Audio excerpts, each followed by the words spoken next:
Kids learn about money from their parents. They know whether you tend to save up for fun purchases or pull out the credit card when temptation strikes. Since they're learning from you, talk to your kids about using their money wisely. Start by admitting your own mistakes, talking about your family budget, and discussing the importance of sharing some of your money with causes that are important to you. There are gentle ways to help them become wise stewards of their own money. To learn more, go to stcumoney.org.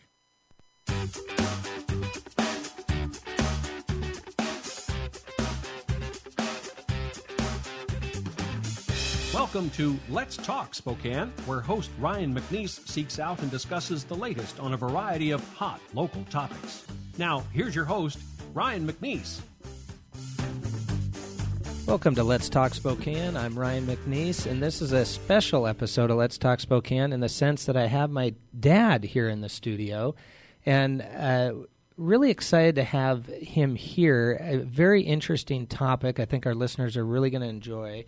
My dad, Randy McNeice, thank you for coming in. Thank you for having me. Interesting topic. You have always been interested in and very active in prehistoric Native American art collecting. Well, as you know very well, growing up in the same house, that's been true. It's been a passion of mine since I was 10 or 11 years old, and I've enjoyed it my whole life. Had some short respites in there when I was in college that I didn't pursue it very often, and then, of course, when you and your brother were growing up, I was busy with other things. Right.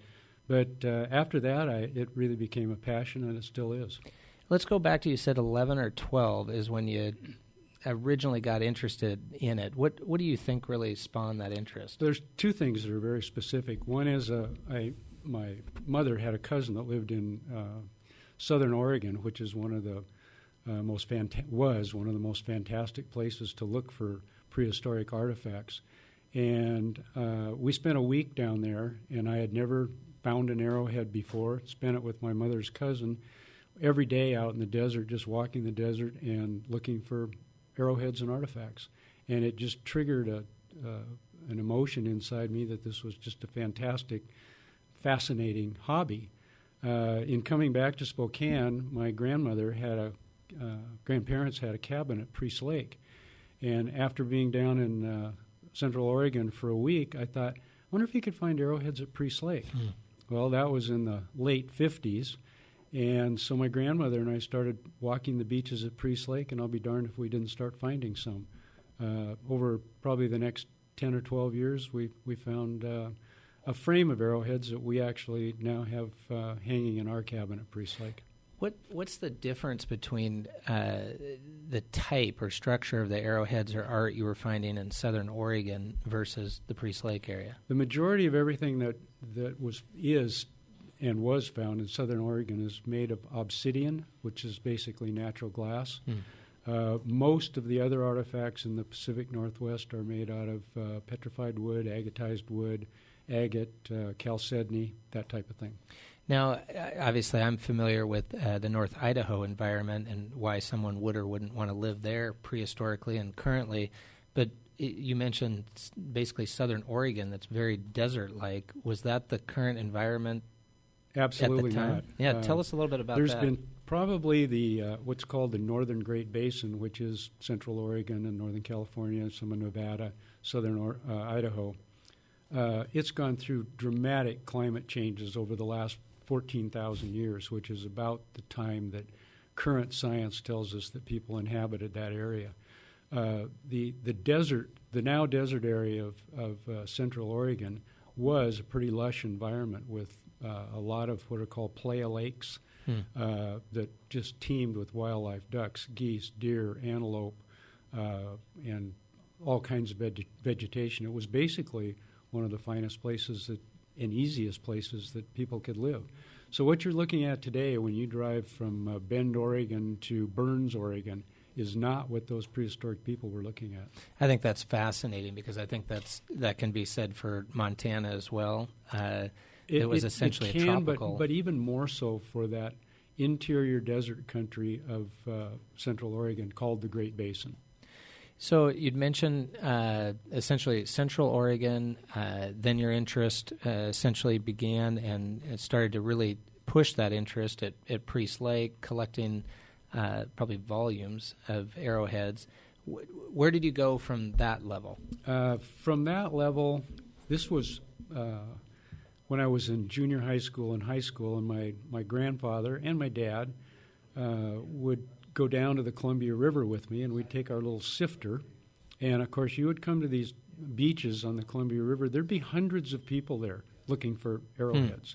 So it was kind of the thing to do in the 60s and the 50s, and then into the early 1970s. You saw archaeological professors from the University of Washington. I actually met them. Really? They were doing the same thing. Just kind of wandering around looking for wandering artifacts. around looking for artifacts to collect. It didn't have the connotation it does today that it's immoral, illegal, or something Right. you shouldn't be doing. It was totally a different environment, and you had the city council people out there enjoying a Sunday on the banks of the Columbia River. Today, of course, that's all illegal to do. Well, I think you bring up a good point that there's so many different things in our society and culture that expectations have changed. What has changed about the laws as they are associated with the ability to collect Native American art? At this particular point, after 1979, it is basically illegal to collect any artifacts from any federal lands, Indian lands. Many states you can't even do it on your own land, and I believe the state of Washington is one of them. State laws take over in a lot of cases. As you can probably well imagine, Texas, you can still dig, but that Texas is Texas. Now, still, let's be specific. You can't dig on federal land, though? No, Or you can't dig on federal land. But you can on private? You can on private land. Okay. And on state land, too. Okay. And it is state by state. I believe in Montana you can still surface hunt, and by that I mean you're walking across the surface of the ground. You're not digging or damaging the surface, but if an artifact is there, you can pick it up. I believe that you can also do that in the state of Oregon, although I don't do it. I don't want to take a chance. So what does that type of regulation do to the market for this type of collectible? Interesting question. In 1979, they passed the Antiquities Act of 1979, and when I first became aware of it, I drove down to one of the places I used to go on the Columbia River, and of course at that time I was married, and here's a big blue sign, and I believe it said 1 year in jail and a $10,000 fine for removing any artifacts from this site. And yet this is the same location? It's the same location that prior to that had been, a Sunday afternoon relaxation and enjoyment with the family. And instantly realized that whenever you put a regulation in place like that, what is going to happen to the value of these artifacts? It's going to go up. And it became very clear to me almost immediately that aside from having the passion and the interest in the history and the creation of the artifacts, that there's also going to be an economic element to this. And the prices are going to go up. So that's in 1979. You're assessing that from the regulations that are coming out to implicate that industry. What are these other folks that you would see that are taking this on as a hobby, whether it be the professors, as you said, city council, folks that are just generally interested in collecting Indian artifacts? What did everybody else think at this time? Well, what did you see the market doing? First of all, there was a grandfather clause. So if your collection had been gathered prior to that date and on private land, which a lot of the Columbia River was prior to the PUD projects and the Hanford projects, your collection was legal. It could be sold, it could be traded, it could be viewed, it could be donated to a museum, whatever you wanted to do with it. But I guess what after 1979, people quit doing it. There was a severe penalty. Right. Well, and to me, I think one of the concerns would be even if digging and or surface hunting in certain areas was technically legal, I'd be concerned about the proof. Because if you had the collectible and someone said you didn't acquire that legally, if you don't have some sort of justification or proof, I think you'd be in a bad spot. Well, and that's another interesting point, because after 1979, I decided that I can't look for these anymore, right, but I can buy them. as long as I buy legitimately found, legally found collections. So tell us about that, because I mean, obviously, I know from growing up that you've spent substantial time documenting, is the word I'd use. Absolutely. Documenting and making sure this collection is Absolutely. iron tight. I began running ads in Central Oregon along the lower Columbia River in newspapers that I wanted to buy collections that were legally found. And I ended up buying a substantial amount of artifacts, but each collection that I bought, I took particular care to make sure that it was a well-known collection and that I could get documentation in the form of a legal disclosure statement signed by the seller that these were found prior to 1979. And there were a few other restrictions that I had on the legal disclosure statement, but that accompanies my collection with every artifact that I have. Well, it just seems like the prudent thing to do. When you indicated that you went up and down the Columbia Valley, essentially in terms of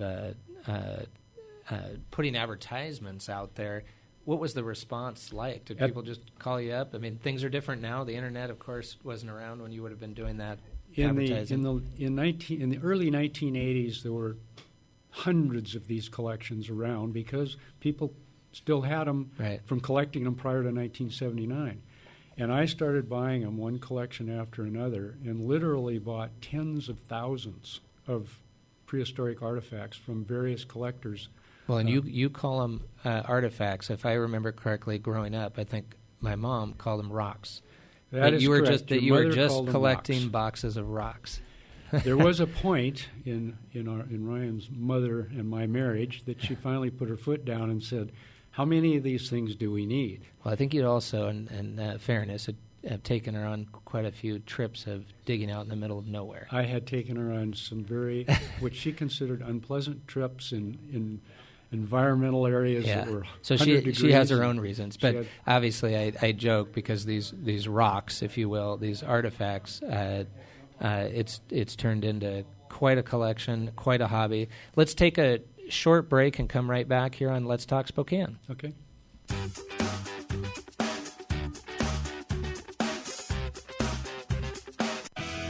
In touch, online all the time. SpokaneTalksOnline.com. Rob Curley, editor of the Spokesman Review. Spokane isn't really like anything I've ever seen. I love that we're one of the smallest cities in America with its own symphony. I love that we host the biggest 3-on-3 tournament, that we have this huge road race. I love that the highest rated hotel in all of Washington is in Spokane. I love that on any given night within one block you can have 3 Grammy winners playing. I've never seen anything like it. Online, in print, the Spokesman Review. Subscribe to the experience. Hi, this is Kent Adams, co-host of Business Talks. I'd like to introduce you to a couple of friends, Lisa and Alan Gwaltney of Window World. I've known Lisa and Alan for a number of years and know them to be honest and caring folks. They take pride in their windows, sliding doors, and blinds. So when it comes to your home, call them direct at 509-456-5880. That's Window World of Spokane and Coeur d'Alene. And if you tell them Kent sent me, they'll give you 5% off a 5-window installation. Call them today at 456-5880. What? You haven't been to the library lately? Stop in today and see that the library is more than books. Spokane County Library District facilities feature on-site technology, including Wi-Fi, computers, and printers, as well as free use of meeting rooms. The Library District offers events and programs for all ages, from story times to career development and employer classes to Social Security workshops. Our staff is well-trained and happy to help. Find out more about your library at scld.org.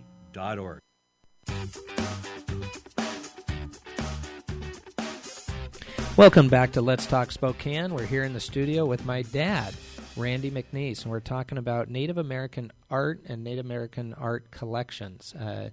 My dad has been involved in that since he was 11, 12 years old, collecting artifacts in Central Oregon, Priest Lake, and then it grew into quite a passion, maybe even call it an obsession.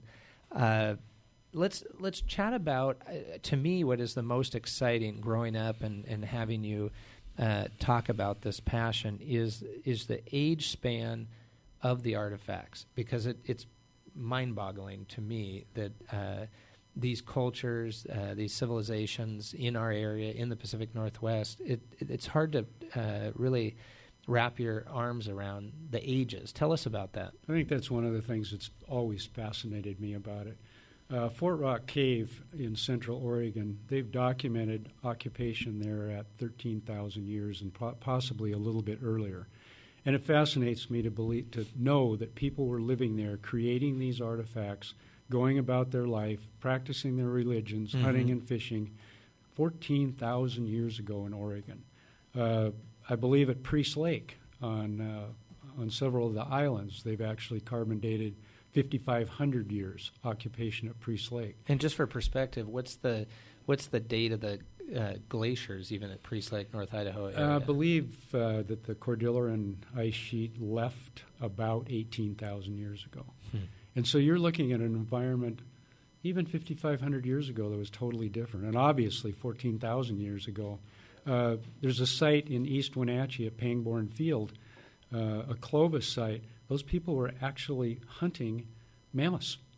Hard to believe. There's not very many mammoths around Wenatchee anymore. Well, and I think we're both reiterating that I think the real curiosity about these artifacts is not only the artifact itself, but the stories that go along with it, that these cultures were, whether it be in Wenatchee or Priest Lake or southern to mid-Oregon, these folks had their own challenges, their own desires, their own needs, and were creating these tools, very practical tools, for what they needed, and it's just really hard to grasp. That's right. Maybe for perspective also, not only talking about the age of the artifacts, but I think the word arrowhead is thrown around quite a bit, and someone would say, oh, I've seen an arrowhead.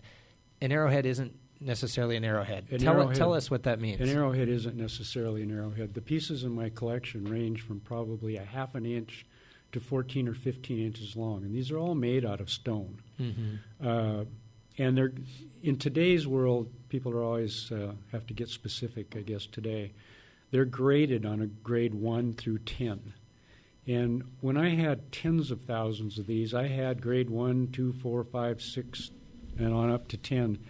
And my wife finally encouraged me to sort out my collection, get rid of the low end, and keep the high end. Essentially cull the collection. Cull the collection. So essentially what I did, I sold everything that wasn't a grade 9 or grade 10, and then took the money and reinvested it in another collection and did the same thing and did the same thing again. I ended up with approximately 5,000 pieces. But they are literally the best of the best. Is that what you'd estimate the collection at right now, Yes. about 5,000 pieces? Yes. Okay. And in terms of talking about the grades, and as you just mentioned, the different rating systems, how does this art industry, how do they do that? How do they authenticate these pieces, that they're not just a fake? There's quite a process for that, and it can get very involved. Probably the best is microscope. And I think I'm pretty good at it, although I'm not a licensed authenticator. For some of my real high-end pieces, I use a fellow by the name of Ben Sturmer down in Gilbert, Arizona. He's one of the best in the nation, probably one of the best in the world. How do you find him? I found him by going to some of Indian artifact auctions and met him, and then we struck up a relationship that's been probably 25 years old. Does he collect as well, or is he? He does not. He's an authenticator. And he just simply looks at your artifact and for a fee will give you a certificate with a picture on it that says it's good or it's not good. Which we talked earlier on about the documentation about legally when these specific collections were put together, but also the authentication. Authentication is huge. And just to give a quick example, when I started buying collections, I also had a hobby of collecting rocks and lapidary in the Pacific Northwest, so I was real familiar with the tool stone that was used here. Yeah, tell us a little bit more about what that actually is. That means, is it obsidian, is it agate, is it petrified wood? And so I branched out a bit at first and bought some small collections from the Midwest, and quite honestly got stung with some fakes. That's how you learn, though. Because I didn't understand what the tool stone should look like when it patinates.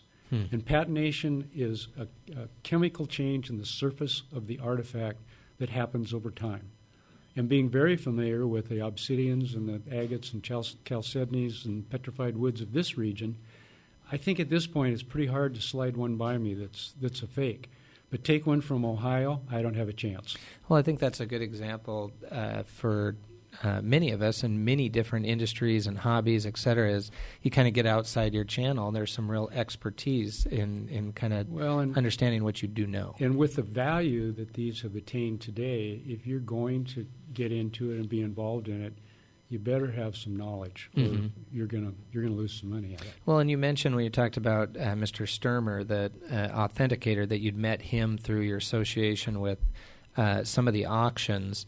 That obviously brings like-minded folks. What are some of the auctions that you've gone to? The Allard auction that's held in Phoenix twice a year is probably the predominant one that I always attended. Are they still doing that? Yes, they are. But the issue today is there are so very few artifact arrowhead collections for sale. They've all been either sold and disseminated, donated to museums, or the people that have them won't sell them. So it truly is a different marketplace than it was for the examples you've used when you were advertising in the early 80s. Absolutely. Totally different. I can't find high-quality artifacts to buy at any reasonable price. How has the Internet played into that, one way or the other? Huge impact. Where originally people's ability to sell was limited to advertising in the newspaper, word of mouth, this and that. And today, anybody can put their artifact collection on eBay or any other website and sell it.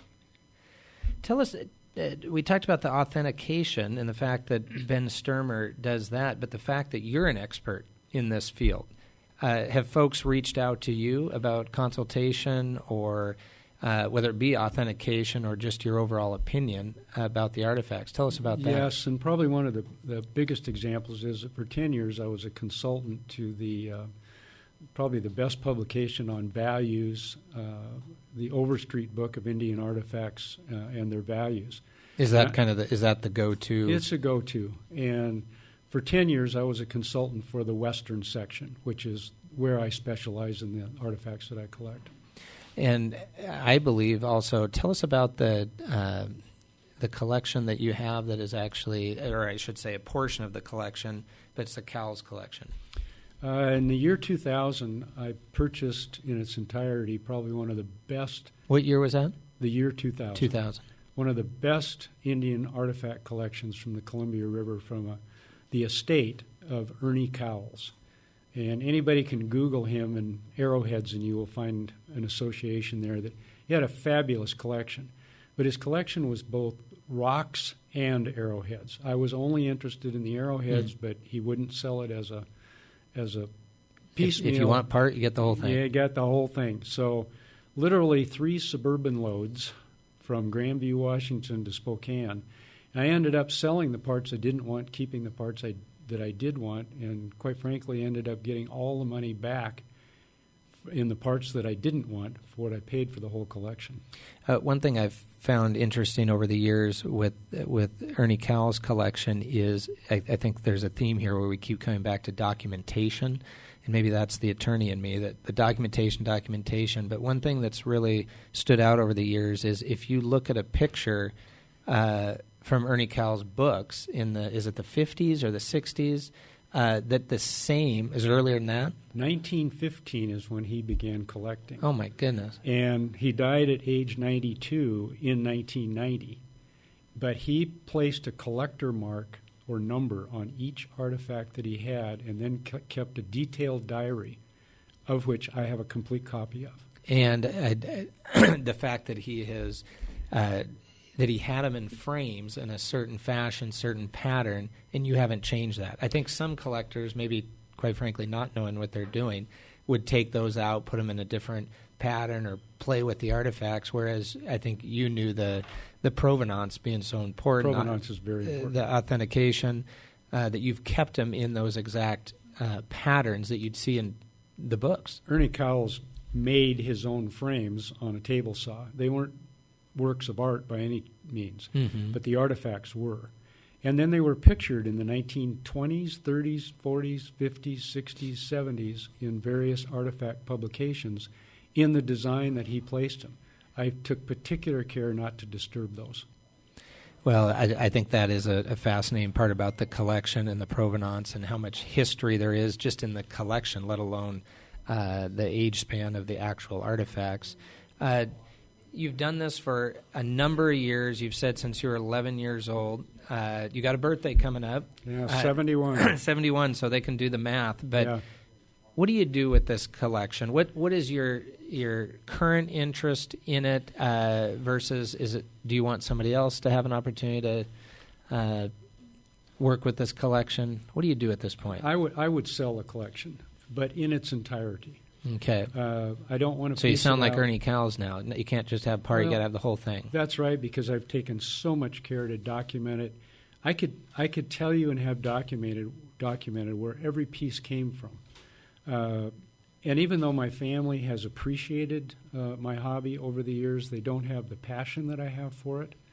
And well, I'd even go one step further and say, don't have your expertise in the art collection. I think this is a very specific knowledge level, and you have extreme knowledge in Columbia River artifacts. And so, I think you're right.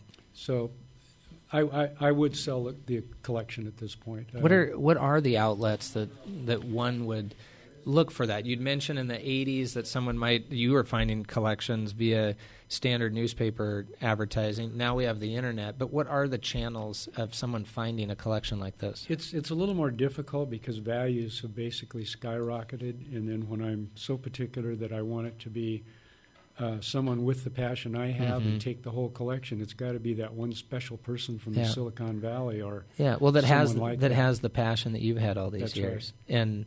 And I think it's tough to combine the passion with your background and knowledge of the Native American prehistoric art collection. We're just about out of time, but this has been a special edition of Let's Talk Spokane because I have my own dad here in the studio talking about something I've heard him talk about for years and years and years, 42 years, matter of fact. And it's fascinating, it's exciting, and it's exciting to see the immense knowledge you have in this real specific art. So appreciate you coming in. Well, thank you for having me. Thanks.